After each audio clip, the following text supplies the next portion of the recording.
my girlfriend. She texted, "He has no one else. I'm moving in to be his nurse."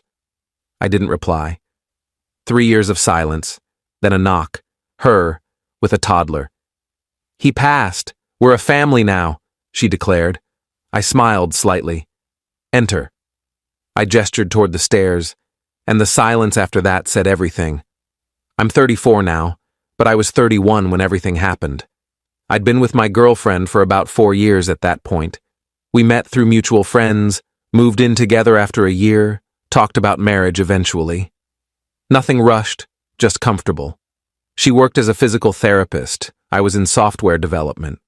We had a decent life, decent apartment, decent plans for the future. Her ex was always a presence in her life, not in a relationship way, but in a we grew up together way.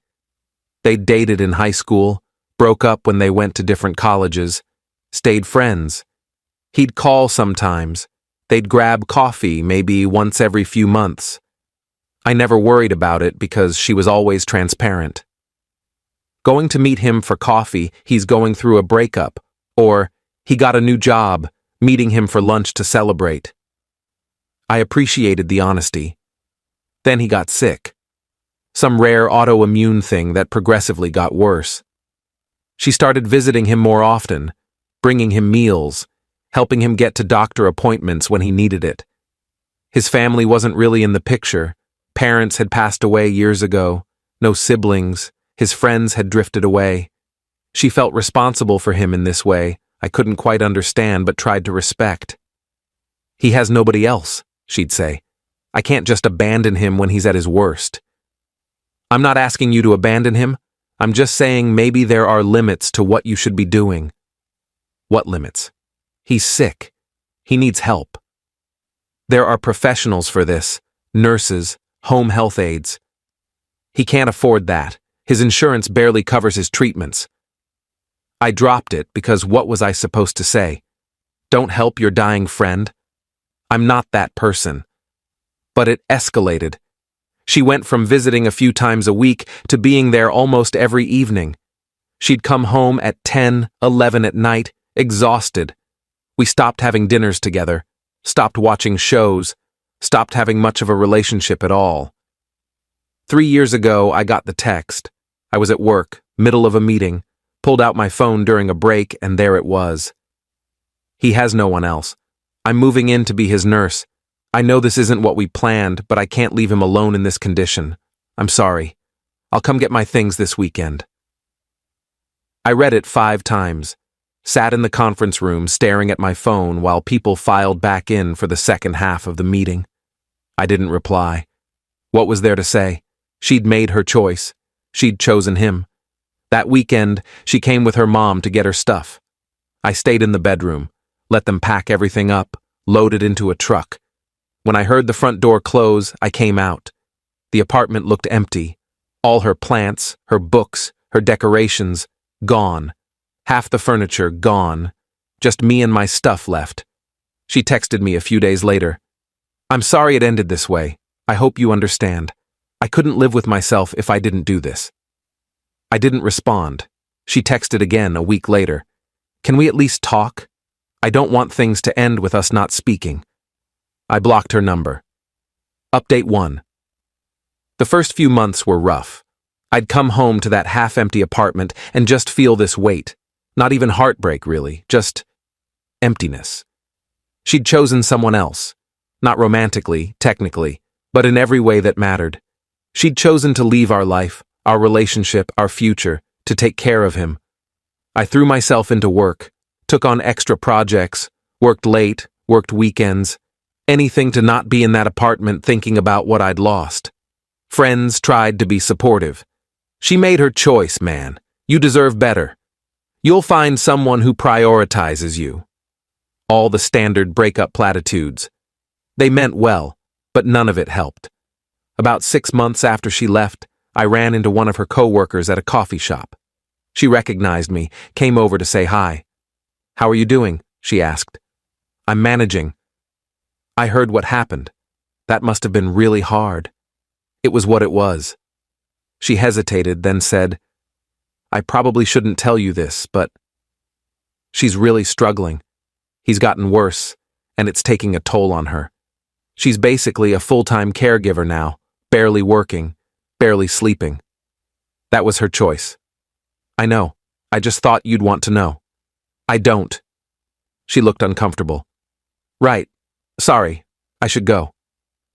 After she left, I sat there with my coffee thinking about what she'd said. Part of me felt vindicated. She'd made a sacrifice and was suffering for it. Part of me felt sad for her. Most of me just felt numb. I sold the apartment about a year after she left. Couldn't stand being there anymore.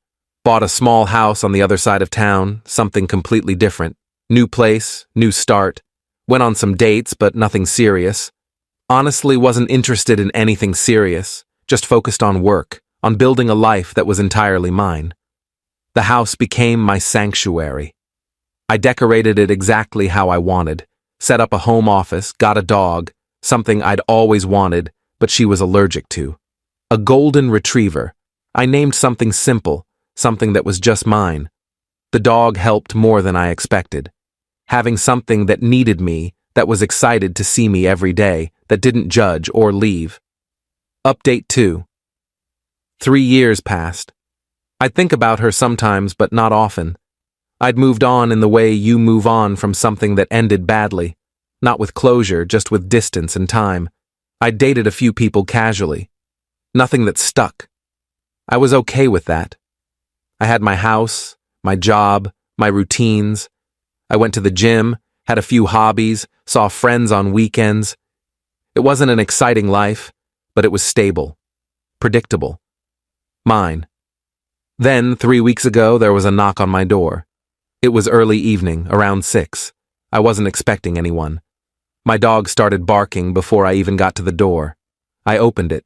She was standing there. Older, thinner, tired-looking. And next to her, holding her hand, was a toddler. Maybe 2 years old. Dark hair, big eyes, looking up at me with that curious stare kids have. "Hi," she said. I just stared at her. My dog was still barking behind me, sensing my tension.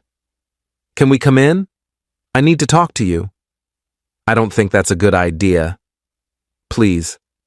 Just for a minute." I should have said no, should have closed the door. But I was too shocked to think clearly. I stepped aside, holding my dog by the collar. She came in, the kid toddling beside her, immediately fascinated by the dog. She looked around at my house.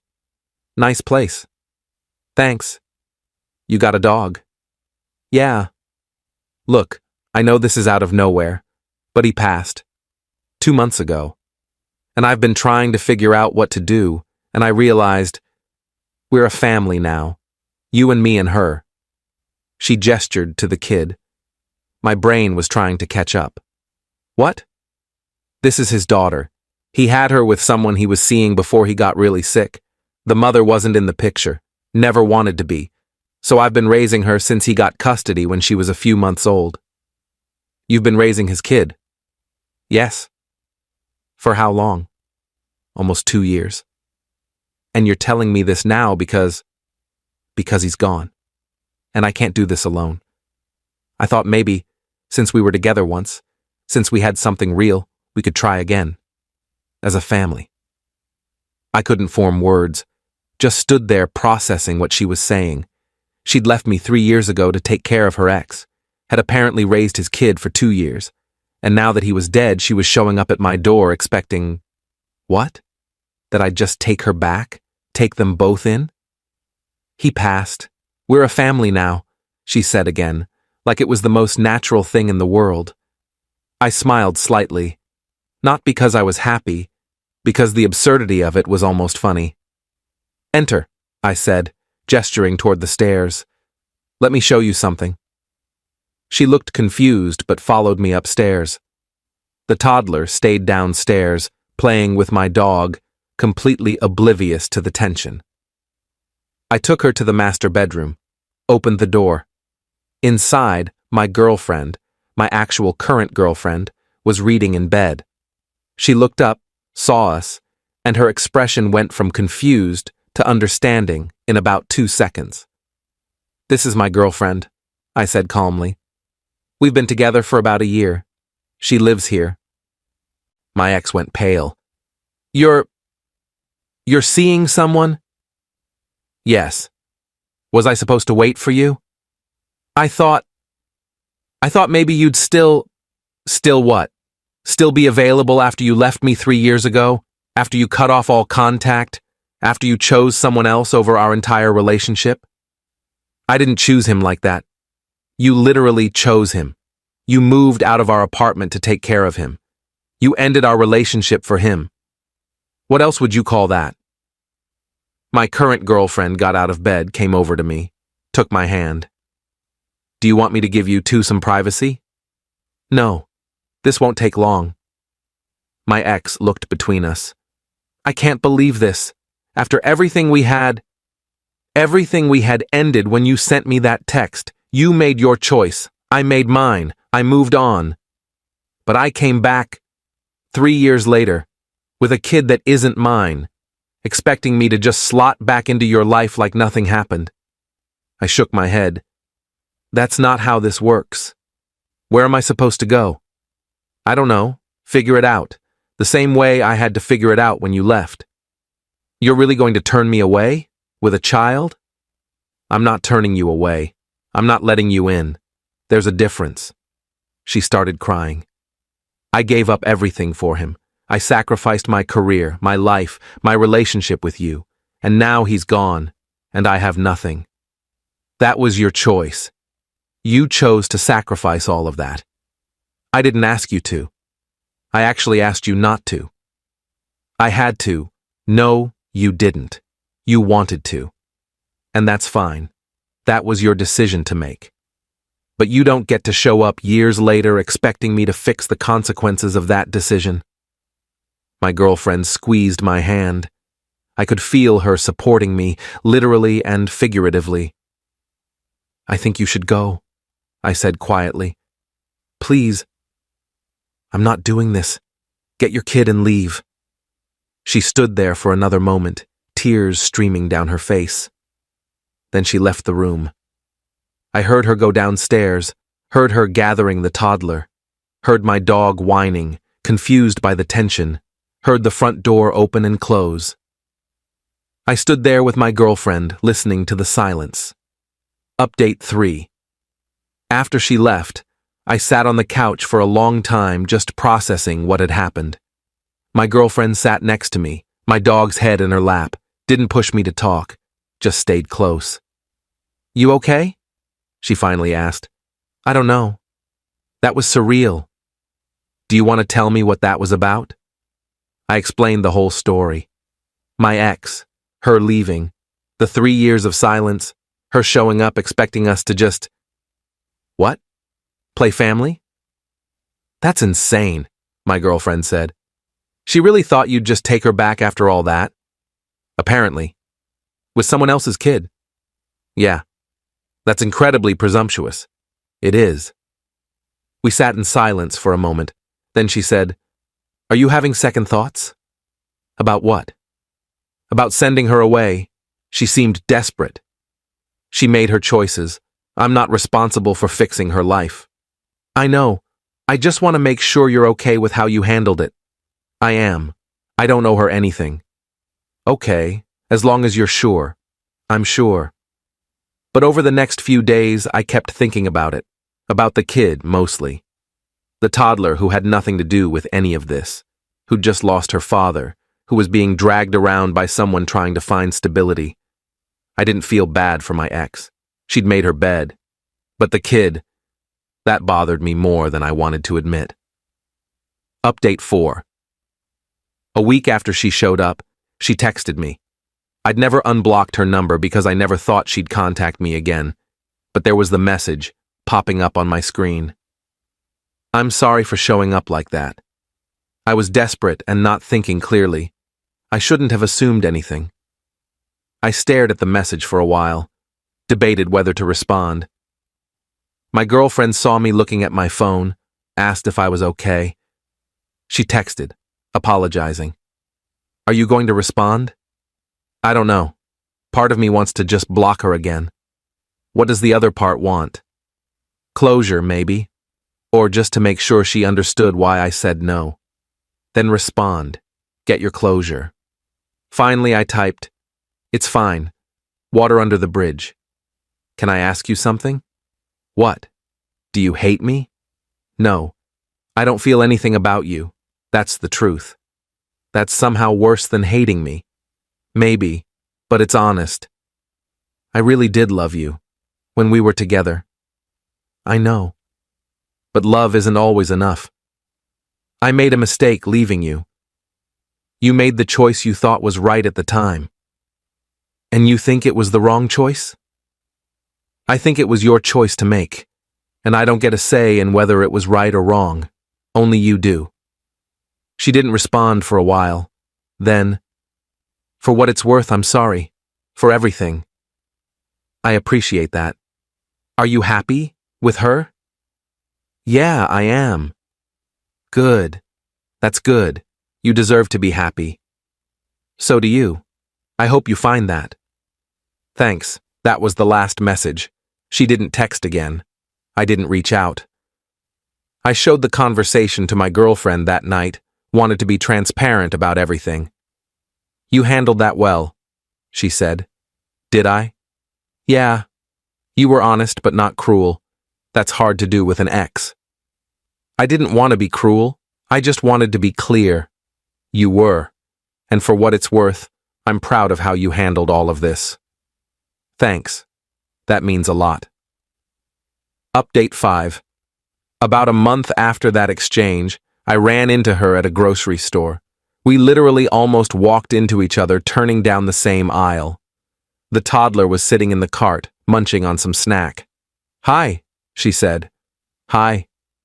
How are you?" "I'm good. You?" "Managing. Got a job finally. Part-time. But it's something." "That's good." "Yeah. Daycare's expensive, but we're making it work." "Good." We stood there in awkward silence for a moment. I noticed she looked better than when she'd shown up at my door.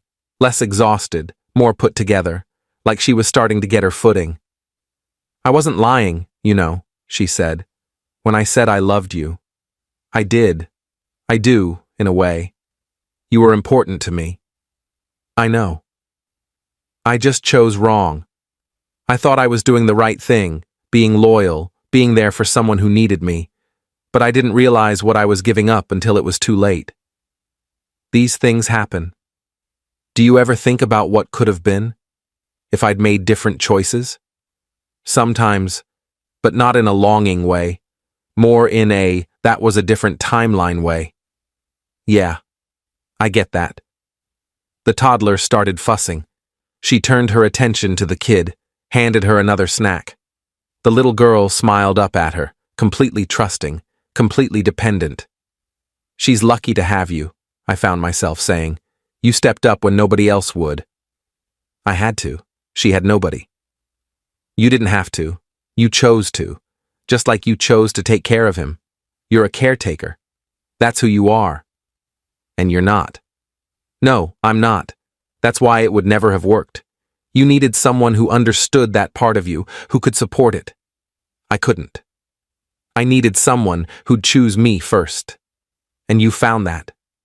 "Yeah, I did. I'm happy for you, really. I hope you find your person too. Someone who appreciates what you give. Maybe someday. Right now, I'm just focused on her. That's good. She needs that stability." "I should go," she said. "She's getting cranky." "Yeah, take care." "You too." She pushed the cart past me, down the aisle. I watched her go. This person who used to be such a huge part of my life, now just a stranger I occasionally ran into at the grocery store. But unlike before, I felt something. Not longing, not regret, just a kind of peaceful acknowledgement that we'd both moved on in the ways we needed to. Final update. It's been 6 months since she showed up at my door. I haven't seen her since the grocery store encounter. Haven't heard from her either. Mutual friends tell me she's doing okay, working full-time now, has a place of her own, the kids in daycare. She's building a life, slowly but surely. One friend mentioned she's even started dating someone, another single parent she met through daycare, someone who understands the life she's chosen. I'm still with my girlfriend. We moved in together officially last month. She already lived here most of the time anyway, but we made it official, changed the address on her mail, combined some finances, the whole thing. We're talking about getting engaged next year, maybe married the year after. No rush, but we're building towards something real and lasting.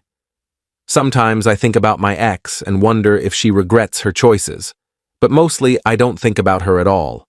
She's a chapter that ended, a story I've moved past. She made her decisions based on what she thought was right at the time, and I can't judge her for that. But I also don't have to let those decisions affect my life now. The truth is, her showing up didn't change anything for me. It confirmed something I already knew. I'd moved on. I'd built a new life. And that life didn't have room for someone who'd walked away when things got complicated, who'd chosen someone else over our relationship, who'd expected me to wait indefinitely for her to come back. My girlfriend and I talk about it sometimes, usually late at night, when we're both tired and honest. She asked me last week if I thought my ex showing up had affected our relationship at all. In a way, I admitted. It made me realize how good I have it with you, how different it is to be with someone who chooses me, who prioritizes us, who doesn't make me feel like I'm competing for attention. I'll always choose you, she said simply. I know. That's why I'm still here. We were quiet for a moment. Then she asked, "Do you think she'll be okay? Your ex?" "Eventually. She's a survivor. She'll figure it out. And the kid? The kid will be fine. She's got someone who loves her unconditionally. That's more than a lot of kids have. You're more compassionate than you pretend to be. Don't tell anyone. I have a reputation to maintain." She laughed, kissed me. "Your secret's safe with me. I'm 34, in a healthy relationship, living in a house I own with a dog I love, doing work I enjoy. I'm not holding on to the past. I'm not bitter about what happened. I'm just living my life, the one I rebuilt after she left. And that's enough." The silence that followed my ex seeing my girlfriend that night said everything that needed to be said. I'd moved on, and she'd have to find her own way forward, just like I had.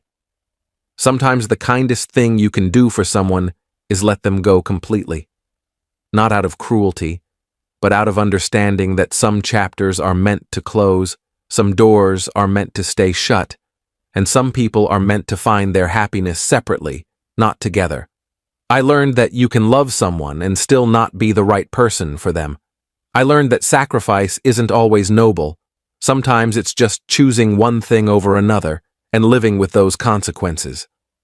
I learned that moving on isn't about forgetting or forgiving. It's about building something new that doesn't require you to look back.